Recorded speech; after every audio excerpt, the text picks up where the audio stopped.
हाँ जी, आप सभी को मेरा सर झुका के प्यारा सा प्रणाम और इस वीडियो में आने के लिए बहुत बहुत धन्यवाद। ये वीडियो केतु महादशा के ऊपर बेस्ड होने वाली है। पूरी दशा स्टार्टिंग से लेकर एंडिंग तक कैसे होती है, क्या क्या इफेक्ट रहते हैं, पूरी महादशा और अंतरदशा और हर चीज़ की मैं एक सीरीज़ बनाऊंगा। तो आप इसके लिए इस चैनल से जुड़े रहना। यहाँ तक कि केतु एंड वीनस की जो दशा संधि है उसकी भी मैं एक अलग से वीडियो बनाऊंगा, इसलिए आप इस चैनल से जुड़े रहना। आपको बहुत सी चीज़ें जानने को मिलेगी। और इसको शुरू करूँ उसके थोड़े से पहले मैं बता दूँ, जो लोग सिर्फ बुकिश नॉलेज रखते हैं केतु जी के ऊपर, उन्होंने कभी एक्चुअल दशा एक्सपीरियंस नहीं करी है, वो लोग कृपया मेरी इस वीडियो को ना देखें। शायद आपकी भावनाओं को ठेस पहुंच जाए, क्योंकि आप किताबों से दूसरे वीडियो से जानकर आए हो कि केतु जी तो पैसे देते हैं, सो ऑन सो फोर्थ। और मैं नहीं चाहता आपकी भावनाओं को किसी भी तरीके से ठेस पहुँचे। जिन्होंने प्रैक्टिकली दशा को एक्सपीरियंस करी है सिर्फ वही बता सकते हैं कि ये दशा कितनी पेनफुल और कितनी ज़्यादा क्रूएल होती है। खैर, विषय को आगे बढ़ाते हैं आप सबसे आज्ञा लेकर। पहली चीज़ जो इस पूरे दशा में मैं कहना चाहूँगा, जो केतु जी कहते हैं कि डिटैच कर देते हैं सबको, ये डिटैचमेंट आती कैसी है? हर वो इंसान जो आपकी ज़िंदगी से जा चुका होता है इस दशा में, वो अकेले नहीं जाता है, उसके साथ चली जाती है आपकी वो वर्शन जो आपने उस इंसान के साथ होल्ड करी हुई थी। किसी के साथ आपका प्यार वाला रिश्ता था, जब वो चला जाता है आपको वो प्यार मर जाता है आपके अंदर। किसी के साथ एक इमोशनल केयर, इमोशनल अटैचमेंट होती थी, जब वो इंसान चला जाता है वो केयर एंड अटैचमेंट वो चली जाती है उसके साथ। फिर आप किसी के ऊपर वो केयर अटैचमेंट शो नहीं कर पाते। किसी के साथ जो भी रिश्ता था आपका, जब वो इंसान चला जाता है उसके साथ चली जाती है वो सारी वर्शन, वो सारी आपकी नेचर, उसे कहते हैं डिटैचमेंट। फिर आप शून्य में आ जाते हो, आपको उन चीज़ों से फ़र्क पड़ना बंद हो जाता है। इसको कहते हैं एक तरीके का डिटैचमेंट। लेकिन ये इतना आसान नहीं है जितना आसानी से मैं कह रहा हूँ। इसके साथ आती है बहुत सारा पेन एंड बहुत सारा सफरिंग, जो हम कभी नहीं चाहते कि हमारे साथ, और कोई भी इंसान नहीं चाहता है कि उसके साथ हो। वो उस पेन से गुजरे, उस सफरिंग से गुजरे, उस रोना धोना वगैरह जो चीज़ होती है हर इंसान के साथ उसके तुम आदशा के दौरान, कोई नहीं चाहता उन चीज़ों को फेस करे। लेकिन यही होती है केतु की दशा में। ये रहा पहली चीज़। दूसरी चीज़, केतु जी पूरे दशा में आपको ऐसे ऐसे चीज़ों से एक्सपीरियंस कराएंगे, ऐसे ऐसे चीज़ों से आपकी सामना कराएंगे कि आपकी अंतरात्मा काँप जाएगी दोबारा उन गलतियों को करने में, जो गलतियाँ आपने करी हुई थी पिछले जन्म में और इस जन्म में भी। बहुत से गलतियाँ हैं, आपको लगा था इसका क्या है, इसका तो कुछ नहीं होता है, सब चलता है। नहीं, सब नहीं चलता है।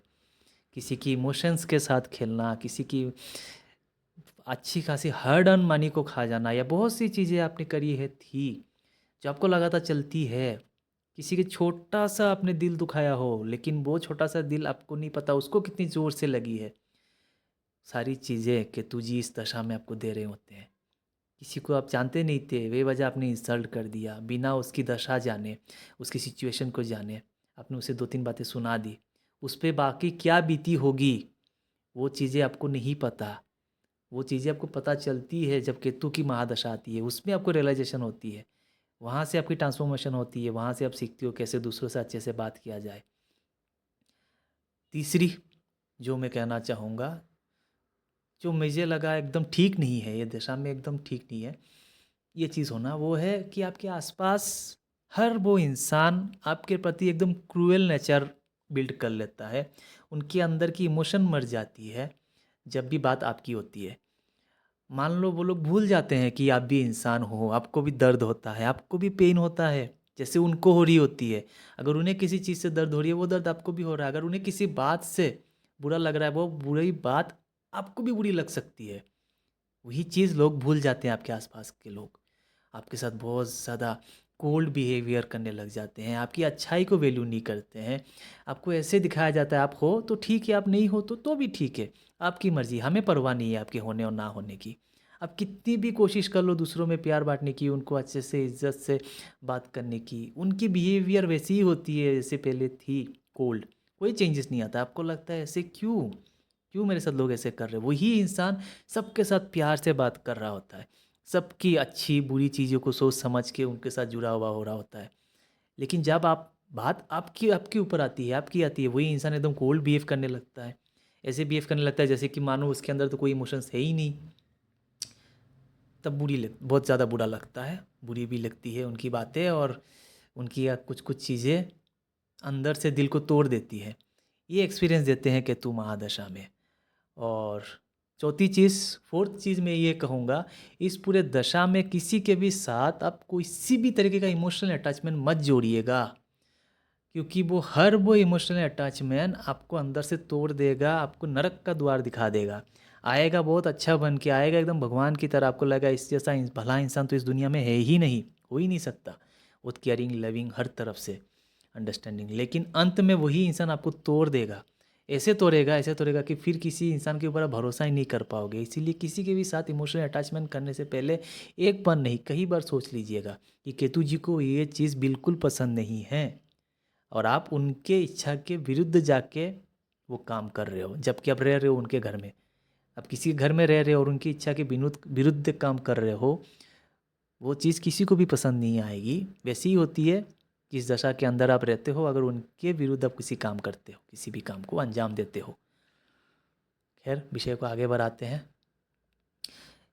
और पांचवी चीज़, इस पूरे दशा में आप किसी के भी साथ किसी भी तरीके का फाइनेंशियल डील मत करना।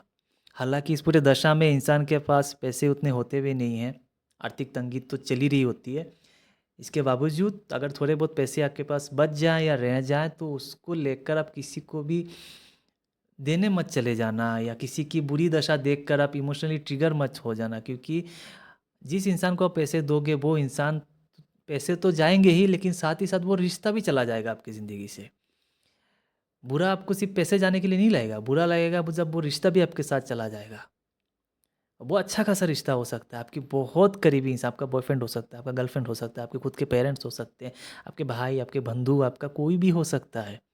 जो इंसान आपका बहुत करीबी है, वही इंसान अपनी मुसीबत में आपसे पैसे मांगेगा, और वही पैसे डूबेंगे डूबेंगे साथ में वो रिश्ता भी डूब सकता है। इसलिए उस समय कितना भी कोई आपसे रिक्वेस्ट करे, आप किसी भी तरीके का लेन देन मत करिएगा। कह दीजिएगा नहीं है मेरे पास, होती तो मैं ज़रूर आपकी मदद करता, ऐसे कह के आप रिश्ता बचा लीजिए।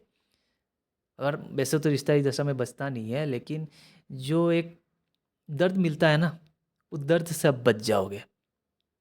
ये मेरी एक सलाह है, क्योंकि इस केतु दशा में, पूरे दशा में बहुत ज़्यादा दर्द मिलता है हर इंसान को। जो जो इंसान इस दशा से गुजर रहा होता है उसको बहुत ज़्यादा दर्द मिलता है, तो मैं कहूँगा आप सब कम से कम इस सब दर्द से बच जाओगे। और सिक्स्थ, मैं ये कहूँगा किसी भी तरीके का लॉन्ग टर्म प्लानिंग मत करिएगा, क्योंकि केतु दशा में हर वो लॉन्ग टर्म चीज़ें टूट जाती है, केतु जी उसको पूरा नहीं होने देते हैं, और अंत में जब वो चीज़ें नहीं हो रही होती है, आपकी अगेंस्ट चीज़ें जारी होती है, इससे आपको बहुत बुरा लगेगा, आपको बहुत ज़्यादा दर्द होगा। आप देखोगे मैं इतनी कोशिश कर रहा हूँ या इतना कोशिश कर रही थी, फिर भी मेरे साथ ये चीज़ें नहीं हो रही है, उल्टी चीज़ें हो रही है, विपरीत चीज़ें जा रही है, मानो हवा विपरीत जा रही है, अब सब लोग मेरे विपरीत जा रहे हैं। इस सिचुएशन में बहुत बुरा लगता है। इसलिए किसी भी तरह का लॉन्ग टर्म ट्रेनिंग मत बनिएगा। पूरी दशा स्टार्टिंग से लेकर दशा संधि तक ज़िंदगी ऐसे जीजिए, ऐसे मतलब जिएगा जैसे कि आज का सुबह हुआ है, कैसे आज का दिन जी लेते हैं, आज का रात हो गया है, सो जाते हैं, फिर दिन हुआ है, चलो जो काम है वो करते हैं, रात हो गया, सो जाते हैं। वैसे ज़िंदगी सिर्फ 7 साल के लिए, जैसे वो 7 साल में बहुत ज़्यादा, ये मतलब 100 साल की तरह लगता है, लेकिन फिर भी आप मानिए कि 7 साल है, ऐसे ही जी लेते हैं। इसके बाद ही चीज़ें जब व्यवस्थित हो जाएंगी, तब मैं लॉन्ग टर्म का सोच सकता हूँ। ये एक सोच आप ज़रूर रखिएगा। और आखिर में मैं ये कहना चाहूँगा, केतु जी जाने से पहले आपको हर वो इंसान से मिलाएंगे, हर वो इंसान से आपको लेसन्स देंगे, हर वो इंसान से आपको पेन देंगे, जिससे आपके अंदर ये सोच डेवलप्ड हो कि किन लोगों के साथ वीनस की दशा में आपको रहनी चाहिए और किन के साथ आपको छोड़ देनी चाहिए।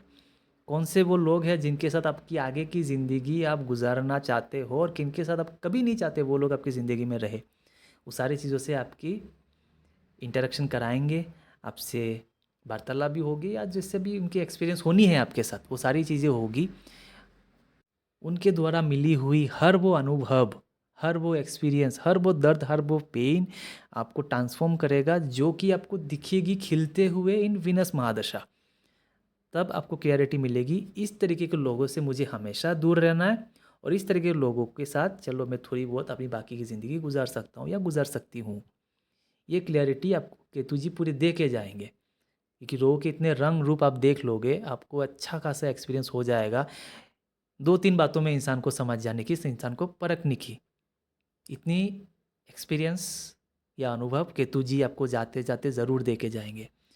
ये वीडियो यहीं तक रखते हैं, ज़्यादा लंबा ना हो जाए, कहीं आप बोर ना हो जाओ। आगे और भी वीडियो आती रहेगी, एक के बाद एक सीरीज़ आती रहेगी, एक के बाद उनकी हर अंतरदशा में कैसी कैसी होती है इसकी भी आएगी।